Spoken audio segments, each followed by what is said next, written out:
Hey, what's up? I'm Hennessy. I work remote.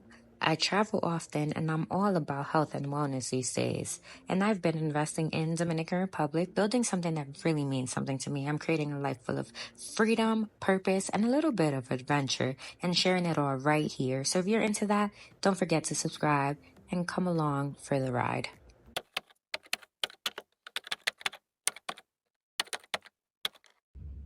Hi everyone, welcome back to my channel. I am super excited for today's topic because we're talking strategy. Now I'm gonna go down what is my current Airbnb strategy, and it's definitely different than when I first started. I think a big thing that people keep asking me are questions about my experience, and every experience is different. I feel like unless you're doing it and adjusting, you won't really know, right? You won't really know how to go about it. However, yes, I can give you my current strategy or things that I'm currently doing, and you can see if you can apply it for yourself and see if it works. But of course, you should always adjust based on your Airbnb, or the town you're in, the city you're in. Just there's so many factors that you need to consider. However, today we're talking about my Airbnb strategy at the current moment, because it definitely has changed over time. So we're gonna first start with, and I have a video on this, but automation is key. That's definitely part of my strategy now, because it makes my life easier. It creates clear communication with the client. I have a whole video on all the things that I automate when it comes to Airbnb.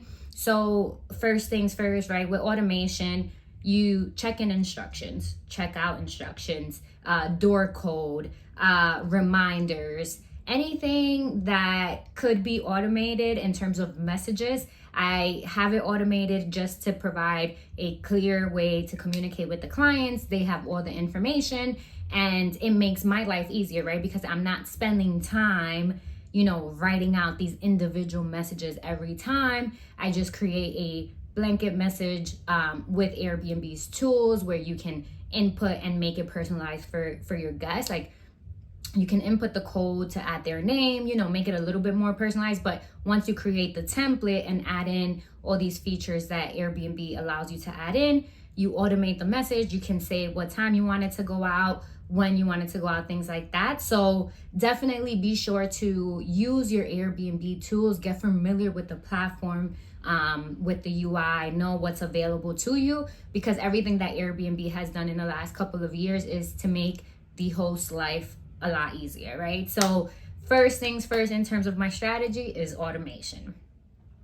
Now, second thing, when it comes to my actual listing, is optimizing the listing. And I have another video on that where I get specific. However, these are just going to be highlights on everything I'm doing, right? So when it comes to optimizing your listing, there are about a few things that you want to make sure you have. One of them is the title. You want the title to be fully optimized by being descriptive. So if your apartment or your house is like walking distance to the beach, maybe trying to add that in the title, or if you have a private pool, trying to add that in the title. Just things that are going to grab people's attention, that if they're searching, they're able to see the title and get an idea of what your property has to offer. The second thing is the description. Now, you want the description to have descriptive language, to talk about the property itself, what it has to offer, what are the amenities, just those key highlights that are gonna really attract someone as they're like looking for a property. And you wanna be able to detail all that within the description. The other thing that you optimize your listing for more clicks is obviously professional photos. Airbnb is a platform where people are looking and going and guiding themselves through the photo, right? Hay un refrán que dice, morimos por los ojos, right? Like, if you capture good photos, you're already selling them to someone and they're seeing it. If your apartment could be beautiful, and if your photos are not up to par, no one is booking you. No one is booking you, okay? I've done this myself as someone who's been using Airbnb. I've only been an Airbnb host for 4 years, but I've been using Airbnb as a guest for about 10 years. I guide myself by the pictures. If the pictures look bad, I will skip a listing so quick. So you got to think about it in that perspective. When someone is searching for your property, are they gonna like it by what they're seeing and reading, because that's all they have to guide themselves. So these are key things that, are gonna matter when you're setting up your listings, because it's all about impression. It's all about what the person is instantly seeing and reading from your property that's gonna make them want to rent that out. So again, we have the first one being automation, and then we have the second one, optimizing your listing to make sure that it gives the right impression. Now, the third thing that's part of my current strategy, and this one, it actually was not part of my strategy before, but in, I want to say, the last year or so, it's definitely been part of my strategy. And what that is within Airbnb, when you set up the prices or whatever, it always tries to give you the ability to promote your listing. Now, in order for you to promote your listing, you have to provide a discount. There are levels to the discount and how Airbnb promotes your listing. I think at 10%, you get a certain thing. Like if you provide a 10% discount, you get a certain promotion where it's like a strike through price, or it gets like pushed to the top of the page. If you're providing a 15% discount, then that will do something else. I'm forgetting the full list. And then if you provide a 20% discount, it gets like emails sent out to people that have saved your listings, like letting them know that this is like at a discount. So one of the things that I started to do as of, like I mentioned, like the past year or so, is provide a promotion. Now, I don't really like to provide promotions because obviously you want to get your full, the full amount of money that you're like putting for your nightly rate. However, for low seasonality periods, you need to apply promotions because it's going to assure that you have a constant movement of reservations. Now, the way I apply promotions is not to just like a blanket promotion. I only necessarily apply promotions from Monday through Thursday.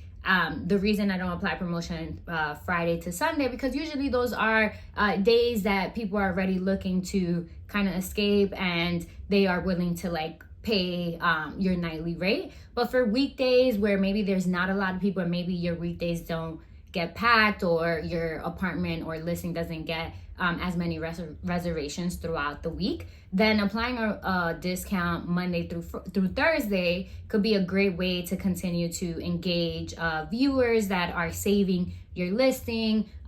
Make sure that your reservations are always like flowing in, especially through low season. So that's definitely something new that I've been doing. That's part of my current strategy. The other thing that I do is that obviously through Airbnb, you can provide certain discounts to give like an incentive for people to stay longer within your property, right? So like a 7-day stay, you can provide a certain type of discount. 14-day, 30 plus days, you can provide another type of discount. Now, one thing that I used to do is that I used to always have discounts for these like 7 days, 14 days, 30 plus days. But one thing that I tried now to do that's different than what I used to do before I used to just give a discount, not really thinking through like the market itself, if that makes sense. Now for the 30 plus, because the 7 and the 14, I still give the same discount. And I believe it's like a 10% discount for 7 days, 15% for 14 days. But the 30 plus one, this is the tricky one. This is the tricky one because you want to make it a fair market price. You don't want to be greedy with the 30 plus day thinking, hey, if they're getting 30 plus day, I'm gonna get all this money. No, you want to make it a fair market price because that's going to really push your apartment to get booked for these like midterm reservations. So midterm meaning like 30, 60, 90, 120 days, right? So for the 30 plus days, I used to just give like a blanket. I believe it was like 25-30% discount, but that was still pretty high. Like when you look at the Airbnb calculator, it tells you like if somebody was to book for 60 days, how much they would have to pay. And if I'm honest, like you're removing a good amount of people when you're looking at that price and thinking about it that way. So one of the things that I started to do, and I have a video of the fact that I started to rent out my apartment outside of the platform through private booking, especially when those like midterm reservations come in. So one thing that I started to do is try to match the price closely to how I would reserve a private 30-day booking. So for the private 30-day booking, as you guys know, I reserve that at $1,300 for the month, with electricity being separate, and all that good stuff, right? So through Airbnb, the discount I provided is close to that $1,300 a month. I think it's probably like $50 higher or so, but it's a lot closer. So now when people are trying to book for that long-term